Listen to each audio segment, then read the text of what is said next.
Bonjour, c'est Méo. Alors aujourd'hui, je vous propose un petit tuto très rapide. Je l'ai réalisé pour un membre de la famille, un petit jeune de 70 ans, qui a décidé de se mettre à la guitare. Alors nous lui avons pris le petit livret qui va pour apprendre.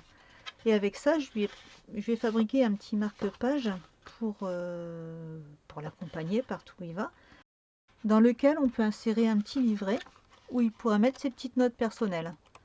Donc là, il n'y a rien ni devant ni derrière, parce que simplement, à la maison, on n'est pas d'accord sur le sens dans lequel on va l'utiliser avec les tablatures. Il y en a qui veulent l'avoir à droite et l'autre à gauche, donc je laisserai la personne décider de ce qu'elle veut faire.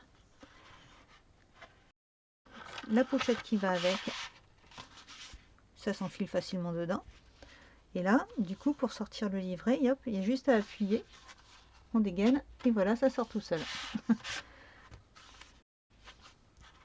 Je vous laisse avec le tuto, et je vous dis à bientôt.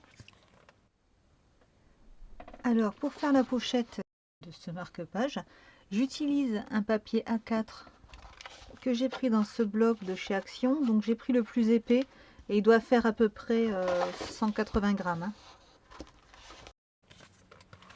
Avec ça, je prends cette série de tampons avec tous les instruments à cordes. Je vous mets le lien aussi en bas. Et je vais utiliser pour tamponner l'encre Tsukineko, la Versafine claire nocturne.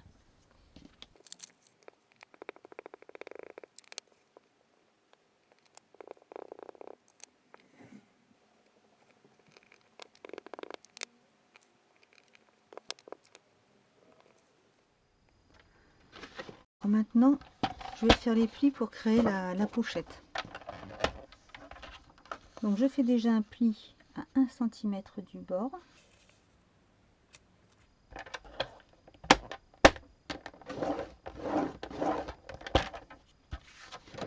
Et un à 10 cm, parce que du coup ça faisait 21. Il reste 20 cm et je vais plier à la moitié à 10 cm. Là, je vais me tromper là. C'est comme ça qu'il faut que je fasse.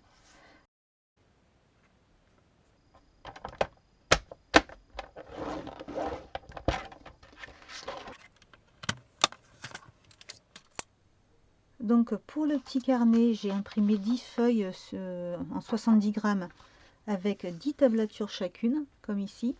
Je vous ai mis le lien pour le PDF.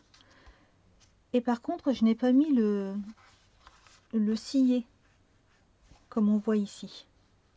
Simplement parce que si la personne a besoin de le mettre, elle le mettra, elle le rajoutera. Mais si elle doit noter une note qui se trouve un peu plus bas, elle va être gênée à cause de ce sillet. Donc vaut mieux qu'elle le mette elle, si elle en a besoin. Et voilà. Donc j'ai fait 10 pages comme ça, 10 feuilles.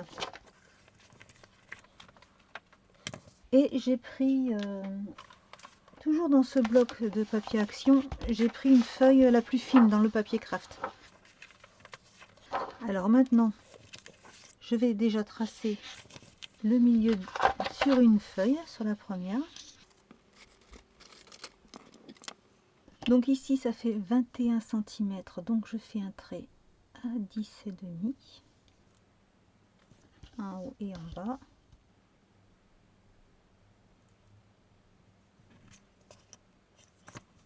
Je trace le trait au crayon. Je n'ai pas la lumière dans le bon sens pour tracer mes traits. Voilà. Ici, ça fait 29,7 cm, donc le milieu il a 14,85. Et depuis ce point, je mets 10 cm de chaque côté. Maintenant, je prends toutes mes pièces que j'assemble.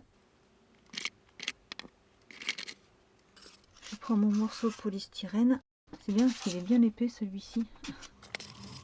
Et avec l'outil pointu, je perce au niveau des points que j'ai mis.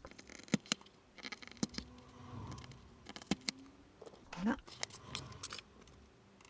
Donc là, je prends du fil mercerisé, du coton mercerisé qui sert à faire du crochet. Donc le mieux, c'est de compter à peu près 3 longueurs comme ça. Donc j'en ai un peu plus.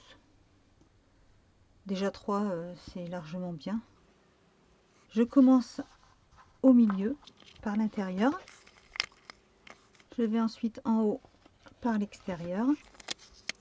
Je vais tout en bas, par l'intérieur. Et là, le fil ici est à gauche. Donc, depuis l'extérieur, je reviens vers l'intérieur. Mais cette fois-ci, je passe à droite du fil. Voilà, je retire l'aiguille. Je vérifie que tout soit bien serré. Et là, je fais un nœud de bouchée. C'est-à-dire que je passe 2 fois autour de la boucle. Comme ça, le nœud va s'auto-bloquer. Et j'ai plus qu'à faire un second nœud. Je vais juste un petit peu dépasser. Voilà. Pour être sûr que ça s'en aille pas après.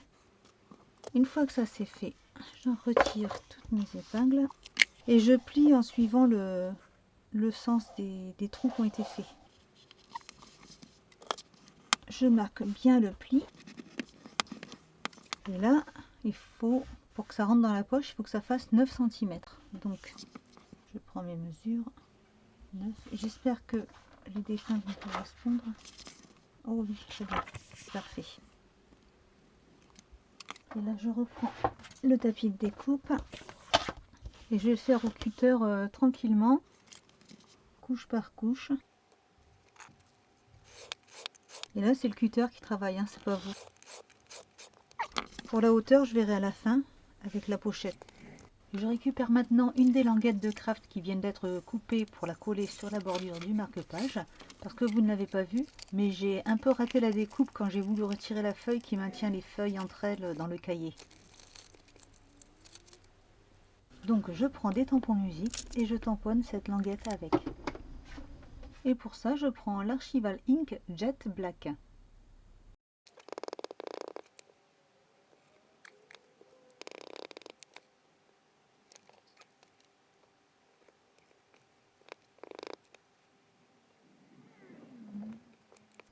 Voilà, ça c'est pas mal. Pour faire ressortir cette languette, je l'encre avec de la Distress Ink Tie-Dye. J'encre sur toute la surface de la languette et je n'oublie pas les tranches. Ah voilà, je réalise enfin que je n'avais pas mis en évidence le couvercle de cette encre. Alors je reviens sur la pochette, je colle la pâte de collage intérieure, puis pour fermer le bas, j'applique juste un trait de colle blanche.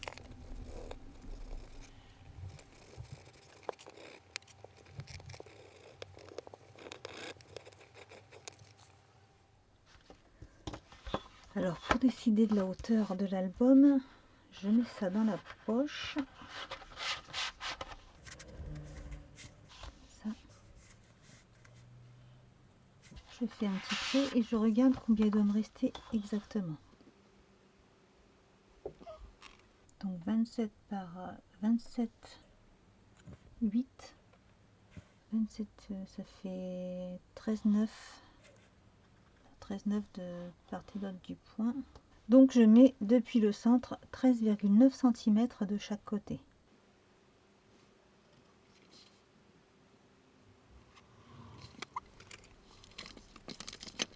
Puis pour tracer les horizontales, je m'aide d'une règle en T.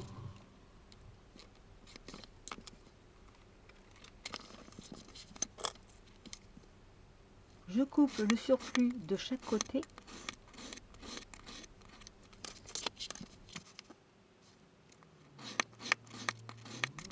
Et le livret est terminé. Maintenant, pour pouvoir le sortir plus facilement, je prends la perforatrice, je trouve le centre de la pochette, donc il fait 10, je mets à 5.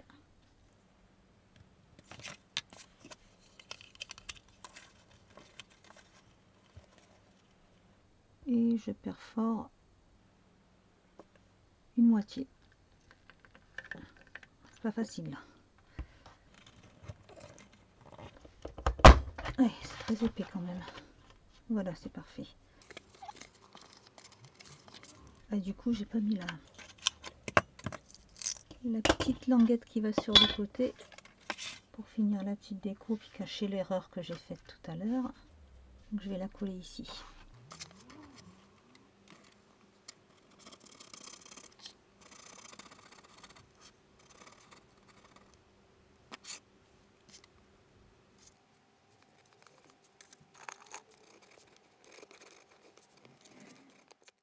Et voilà, j'avoue que sa déco est plutôt sobre, il est tout simple mais pratique et c'est tout ce que je lui demande.